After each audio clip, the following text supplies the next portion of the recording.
亲爱的投资者，大家好，我是琳达老师。今天呢，我们谈一下股票等于资产吗？为什么要谈论这个话题呢？因为我们做股票的人，尤其买美股的人，大家都知道，在美国买股票是要交税的。如果你要把股票留给你的后代，是需要交遗产税的。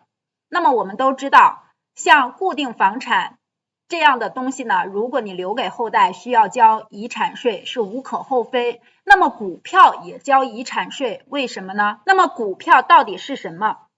其实呢，股票是一种资产凭证，代表持有者对公司的一份资本所有权。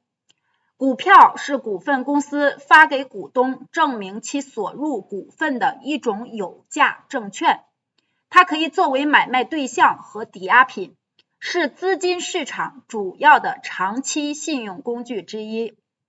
股票作为股东向公司入股获取收益的所有者凭证，持有它就拥有公司的一份资本所有权，成为公司的所有者之一。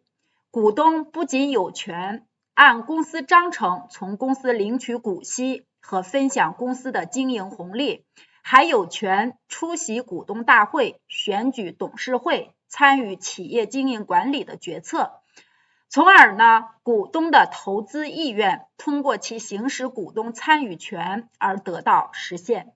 同时，股东也要承担相应的责任和风险。但是很多人呢，并没有认真考虑过这个问题，也有人觉得这根本就不是一个问题。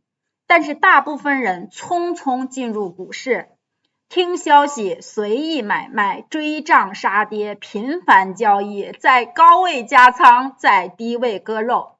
其实呢，都是因为并没有意识到股票是什么，或者说呢，知道股票是什么，但没有真正在心里认同，只是表面上知道。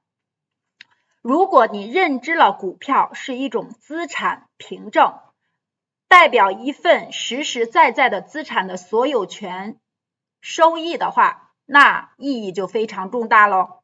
所以呢，你也会有非常大的一个改变。股票呢，可以作为一项严肃的家庭资产，在配置占有相当的比例，并可以留给后代。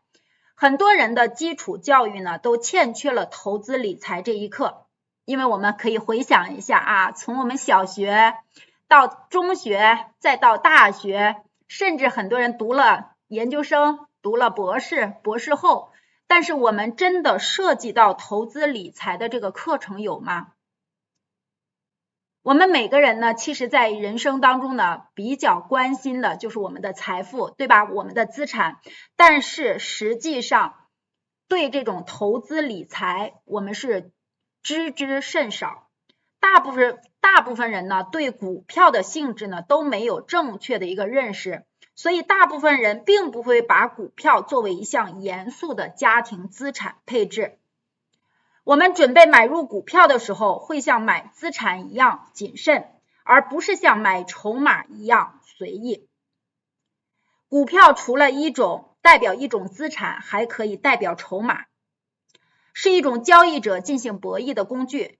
投资者可以完全不关心业绩和成长，只要把筹码拉起来，就有人追就可以了。一旦把它看成是一个筹码，就是我来拉，你来追。只有把股票当作实实在在的资产，我们才会在买入股票时更加谨慎。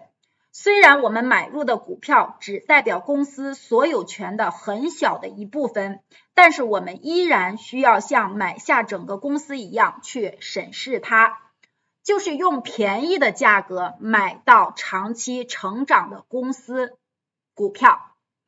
其实最简单最朴素的一个投资逻辑就是什么？就是低买高卖。最后呢，我们在持有股票的过程当中，会像对待其他资产一样更加耐心吗？大部分人在过去10年买房都赚了很多钱。其实我们回头想一下啊，房价也并非是一路上涨啊，同样也都是高低起伏的，波动不止的。为什么我们持有房产的时候就非常耐心？我们再试想一下，公司的所有人，也就是公司的老板，他会随随便便的卖掉公司吗？显然是不会的。你只有真正的把股票当成实实在在的资产，我们才能正确的面对股票价格的一个波动，才能稳稳的拿住股票。即使是长牛股，大部分时间也是在盘整甚至下跌，只花很短的时间就完成了大部分的涨幅。我们只有耐心持有，承受波动，才能在闪电劈下来的魔法时刻保持在场。所以在投资股票时，持有力也是一个重要的考虑因素，尽量不要加杠杆。今天呢，我们就讲到这里，谢谢您的时间。赠人玫瑰，手有余香。在您离开之前呢，请随手点个赞，留个评论，转发给您的朋友。我们下次再见，拜拜。